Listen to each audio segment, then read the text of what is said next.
बच्चे की है जो गुजरात में पैदा हुआ, जिसने बचपन में एक बार देखा कि तालाब में मगरमच्छ भगवा झंडे को लेकर के डुबो रहा था। वो बच्चा तालाब में कूद करके मगरमच्छ से लड़ते हुए भगवा झंडे की रक्षा कर लेता है। कुछ दिन बाद वो बच्चा स्टेशन पर चाय बेचता है और उसके बाद 35 साल की लंबी तपस्या पर निकल जाता है और फिर वो स्वयं सेवक बन करके इस देश का प्रधानमंत्री बना। और प्रधानमंत्री बनने के बीच में, प्रधानमंत्री बनने के बाद पता चलता है कि अब मेरे अपने दिल्ली विश्वविद्यालय से एक डिग्री भी हासिल किया होता है जो कि फेक होती। ये कोई कहानी नहीं, 2025 या 2030 में क्लास 1 के टेक्स्ट बुक में लगा हुआ पहला चैप्टर हो सकता है। और दूसरी कहानी एक ऐसे बच्चे की है जो उत्तराखंड में पैदा होता है, जो कुछ दिन बाद अपना कहानी सुनाते हुए कहता है कि वो अपनी बड़ी बहन की उंगली पकड़ करके स्कूल पढ़ने जाया करता था, मगर वो अच्छी तालीम नहीं पाता है तो सन्यासी बन जाता है, अपना नाम बदल देता है। और फिर कुछ दिन बाद वो उत्तर प्रदेश के मुख्यमंत्री के पद पर बैठता है और सबसे पहला काम ये करता है कि देश में अब कोई पढ़ने ढंग से न जा पाए, सारे स्कूल के मास्टरों को अपनी रैली में भीड़ बढ़ाने के लिए, सारे स्कूल के मास्टरों और शिक्षक शिक्षिकाओं को रंगोली बनवाने के लिए, और उसके बाद जो लोग बचे उनसे वो सारे काम करवाने के लिए जो शिक्षा के बिना दूसरे काम हो सकते हैं। और फिर एक दिन वो बैठ करके कुर्सी पर कहता है कि शिक्षकों की जरूरत क्या है, और वो व्यक्ति उत्तर प्रदेश का मुख्यमंत्री बनता है। ये उस चैप्टर का दूसरा अध्याय हो सकता है उस क्लास का। असल में नई शिक्षा नीति, राष्ट्रीय शिक्षा नीति उसी दिशा में जा रही है जो आपको गलत इतिहास पढ़ाए। जब लाल किले की प्राचीर से लेकर संसद के गलियारों तक झूठ बोला जा रहा हो, तो फिर ऐसी शिक्षा की जरूरत ही क्या है जो सच पर जोर दे। एक जमाने में निदा फाजली ने लिखा था कि बच्चों के नन्हे हाथों को चांद सितारे छूने दो, 4 किताबें पढ़कर वो भी हम जैसे हो जाएं। आज कुछ लोग जब इस मुल्क के हुक्मरान बने तो उन्होंने ये सोचा कि 4 किताबें पढ़ने का मौका तो हमें मिला नहीं, हमने नफरत फैलाकर इस देश में कुर्सी हासिल की, और उस नफरत के खिलाफ जो हमने झूठ बोला था चुनाव प्रचार के दौरान, उस झूठ के खिलाफ जो सबसे मुखर आवाजें आई वो देश के विश्वविद्यालयों से आई। इसलिए उन्होंने शिक्षा को, विश्वविद्यालयों को बर्बाद करने का सबसे प्राथमिक जिम्मा बना लिया, और उसका एक मुकम्मल दस्तावेज है नई शिक्षा नीति, राष्ट्रीय शिक्षा नीति। ये वही शिक्षा नीति है जो ये सुनिश्चित करेगी कि हम सबको पढ़ने का मौका न दें। क्या पढ़ाया जाएगा, मैंने सिलेबस की एक वानगी बताई है। आप हरियाणा राज्य का एक फरमान देखिए जिसमें गीता का एक अध्याय पढ़ाने जाने का फरमान जारी कर दिया गया। जब गीता पढ़ाई जाएगी, जब वेद पढ़ाए जाएंगे, तो फिर चांद सितारों की बातें क्या होंगी? फिर वो झूठ कैसे चलेगा कि नाली के गैस से भी चाय बनती है, बादल आ जाएं तो रडार काम नहीं करता। गणेश जी पहली प्लास्टिक सर्जरी है। असल में जो एजेंडा है एक मूर्खों की भीड़ जमा करने का, जिसे अचानक एक दिन समझाया जाए कि तुम्हारा धर्म खतरे में है, सड़क पर उतर करके हिंसा करनी। वो उत्तराखंड और हरिद्वार में जब धर्म सभा करें और ये कहें कि हमें लोगों को काटना भी पड़े तो हम काटेंगे हिंदू राष्ट्र बनाने के लिए, उस पूरे एजेंडे में अगर कोई बाधा है तो वो है शिक्षा। इसलिए शिक्षा के लिए एक मुकम्मल दस्तावेज लाया गया और इस दस्तावेज ने यह सुनिश्चित किया है। मैं एक दो किस्से और सुनाऊंगा। प्रधानमंत्री ने कोविड काल में कुछ काम किए संसद को बाईपास करके, जिसमें से किसानों के 3 बिल आए। तो उस बिल के तुरंत बाद ऐसा नहीं था कि मंडियां बिक गई थी, और एंकर मीडिया में बैठ करके जो लोग वो किसानों से पूछते थे कि कोई मंडी बिकी तो नहीं, आप क्यों आंदोलन कर रहे हैं? किसानों ने ये समझा और समझाया कि जो नियम आया है आज नहीं कल उससे ये मंडियां बिक जाएंगी और हमारे खेत तक बिक जाएंगे। राष्ट्रीय शिक्षा नीति एनईपी ये दस्तावेज वही कहता है कि आज नहीं कल ये सारे सरकारी स्कूल, सारे सरकारी विश्वविद्यालय बिक जाएंगे और शिक्षा तक एक व्यापार बना दिया जाए। हमें उस किसान आंदोलन से अगर सीख लेनी है तो वो यही कि अगर वो अपनी बात इस पूरे मुल्क को समझाने में कामयाब हो गए तो शिक्षा की बात शिक्षक, छात्र और शोधार्थी नहीं समझा पाएंगे। फिर तो हमें शिक्षक, छात्र और शोधार्थी होने का भी कोई अर्थ नहीं। और दूसरी बात, इस कोविड काल में इस बिल को ले आया गया, एनईपी पास करा लिया गया, देश में सब कुछ खुल गया, चुनावी रैलियां करके चुनाव कर लिया गया, लेकिन डीयू जेएनयू आज भी बंद है।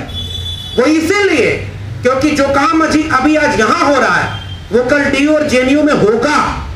आप बस उसे डिले कर रहे हैं, आज नहीं कल होगा।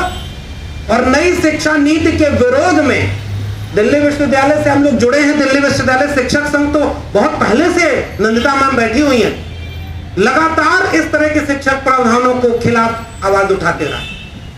तो अब आपने किया क्या? उस समय जो शिक्षा मंत्री हुआ करते थे उन्होंने कहा था कि ज्योतिष विज्ञान विज्ञान से भी बड़ा विज्ञान। उन्होंने कई दर्जन किताबें लिखी थी। अब पता नहीं उनकी मेरिट कैसी कम रह गई कि उनको अगली बार एनएफएस कर दिया गया, उनको नहीं बनाया गया मंत्री। अब बेचारे चले गए वापस, तो वो नॉट फाउंड सुटेबल हो गए। अब एक नए शिक्षा मंत्री आए हैं, तो उस समय जो प्रेस कॉन्फ्रेंस की गई थी वो वाक्य मैं यहां दर्ज करना चाहता हूं। उस प्रेस कॉन्फ्रेंस में भारत का प्रधानमंत्री जब ये बोलता है कि हम स्किल डेवलपमेंट करेंगे एनईपी के जरिए, और उस स्किल में वो जो स्किल गिनवा रहा है वो कह रहा है कि हम पंचर बनाने का, टोटी बनाने का, कुम्हार का, लकड़ी का, लोहे का जो स्किल है वो डेवलप करेंगे ताकि प्लम्बर की जरूरत हो तो आपको खोजना ना पड़े। मैं एक बात यहां कहना चाहता हूं कि इस देश के कुम्हार, लोहार, बढ़ई, नाई, मोची, इन सारी जातियों के लोग तो पुश्तैनी रूप से वो स्किल डेवलप करके अपने बच्चों का काम करते थे और उस पेशे को जीते थे। लेकिन जब उनकी जेब पे 1 रुपया बचता था तो वो चाहते थे कि वो स्कूल जाए, वो विश्वविद्यालय जाए। ये एनईपी वापस उस तबके के लोगों को उसी स्किल डेवलपमेंट के नाम पर वो इसी पेशे में ढकेलना चाहते, उनसे डॉक्टर, इंजीनियर, वकील, ब्यूरोक्रेट बनने का हक छीनना चाहते। ये इसमें खतरा है। नए स्कूल खोले जाने थे जब, उस समय मंदिर बनाने के लिए आंदोलन हो रहा है कि अभी अयोध्या झांकी है, मथुरा काशी बाकी है। मेरे अपने उत्तर प्रदेश में 69,000 शिक्षक भर्ती का घोटाला हुआ और उसमें आरक्षण खत्म कर दिया, 3.8% पिछड़े वर्ग। और जब शिक्षक अपनी नौकरी मांगने जा रहे तो उनको लाठी मारा। दूसरा काम क्या किया उन्होंने जो सबसे महत्वपूर्ण था, आज उत्तर प्रदेश के 2 विश्वविद्यालय ऐसे, गोरखपुर विश्वविद्यालय और इलाहाबाद विश्वविद्यालय, वहां पर जो शिक्षक आवाज उठा रहे थे उनके ऊपर मुकदमा कर दिया है। गोरखपुर विश्वविद्यालय के एक प्रोफेसर हैं, उनको सस्पेंड कर दिया।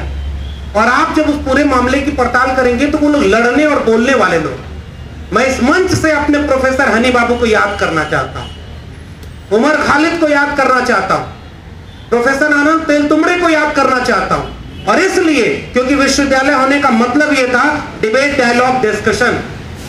और वहां से आप नई शिक्षा नीति, ऑनलाइन एजुकेशन, तो पहले से तय हो गया कि सबसे पहले इसके हाथ से छीनेगा किसका मौका, तो वो मौका इन्हीं के हाथ से छीनेगा और ये सारे लोग वापस जाएंगे। और नई शिक्षा नीति में मैं आखिरी किस्सा सुना के बाद खत्म करता हूं। हम लोग ऐसे लगता है कि मोबाइल को पढ़ा रहे हैं। 2 किस्से हैं मेरी अपनी क्लास के। पहले तो ये बात बिल्कुल क्लियर है कि 50 लोग अगर उस क्लासरूम में हैं तो 25 आते हैं। और एक बार सोशल ऑडिट करिए कि वो 25 बच्चे जो क्लास ऑनलाइन नहीं ले पा रहे वो किस तबके थे। वो फर्स्ट जनरेशन लर्नर, वो अपने आप दूर हो गए, एक्सक्लूड हो गए। तो ये एक्सक्लूजन का एक जरिया है। एक बच्चे को मैंने कहा कि तुम माइक ऑन करके इस बात का जवाब दो, उसके पीछे से आवाज आ रही थी मशीन की। तो मैंने उससे पूछा तुम कहां हो, तो वो कह रहा है कि मैं फैक्ट्री में काम कर रहा हूं और यहीं से आपकी क्लास में। वो आखिरी है जो यहां फैक्ट्री में काम करते हुए भी क्लास ले पा रहे हैं, क्योंकि उसके बाद फिर कोई ऑनलाइन टीचिंग, ऑनलाइन एजुकेशन के लिए अपने बच्चों को नहीं भेजे। और दूसरा बच्चा हर 2 मिनट पे अपने माइक ऑन करके कोई ना कोई सवाल का जवाब देने लगे। तो मैंने उससे पूछा कि तुम इतना क्यों बोल रहे हो, दूसरों को मौका दो। तो उस बच्चे ने कहा कि देखिए सर, मैं बहुत देर तक अगर मोबाइल लेके बैठा रहता हूं तो मेरी माँ को लगता है कि मैं पढ़ाई नहीं कर रहा, मोबाइल चला रहा हूं, इसलिए कोई ना कोई काम लगा देती है मुझे, इसलिए मैं बीच में बोलते रहता हूं ताकि उन्हें भी लगे कि मैं क्लास ले रहा हूं। आप मजाक बना रहे हैं दरअसल पूरी शिक्षा व्यवस्था का। और इसके जरिए आपने जो ग्रेडेड ऑटोनॉमी की बात है इस मंच से की गई होगी, आप एक नई वर्ण व्यवस्था लागू कर रहे हैं। ए ग्रेड के विश्वविद्यालय सबसे टॉप के इस वर्ण व्यवस्था में होंगे। वहां कौन पढ़ेगा, कौन पढ़ाएगा ग्रेडेड ऑटोनॉमी से? वो ए ग्रेड के विश्वविद्यालय। A++ वो सारे ऑटोनॉमस हो जाएंगे। B grade, C grade. मैं तो चिंता करता हूं कि उत्तर प्रदेश में जब रामराज आ गया है तो वहां पर कौन सा विश्वविद्यालय A++ होगा? वहां तो इमारतें हैं, केवल शिक्षक है नहीं। तो वो जो ग्रेडेड ऑटोनॉमी थी और उसके जरिए जो एक्सक्लूजन था, 45,000 डिग्री कॉलेजों को बंद करके आप 15,000 डिग्री कॉलेज करने वाले हैं। आप स्कूलों को बंद करके मेटा स्कूल खोलने वाले हैं।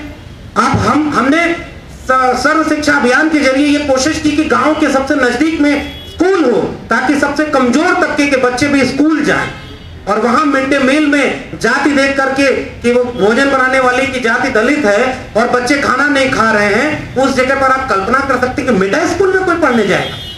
विश्वविद्यालय और स्कूल बर्बाद किए जा रहे हैं ताकि मंदिर की लड़ाई मजबूती से लड़ी जा सके।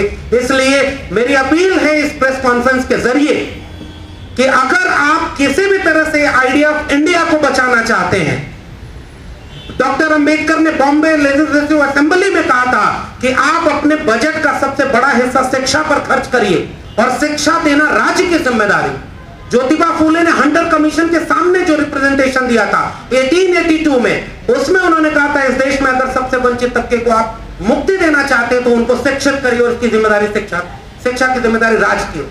आज वापस मनुस्मृति के देश में हमको ले जाने की कोशिश है और यह सबसे खतरनाक दस्तावेज एनईपी है। इसलिए किसानों के आंदोलन से सीख लेते हुए उससे बड़ा आंदोलन इस देश में नई शिक्षा नीति को बचाने के लिए खड़ा करना होगा, वरना इस गुनाह में हम इसलिए शरीक होंगे क्योंकि हम वो आखिरी पीढ़ी होंगे जो इस तरह के एजुकेशन सिस्टम का लाभ तो ले पाए थे लेकिन हम उसे बचाने में कामयाब नहीं होते।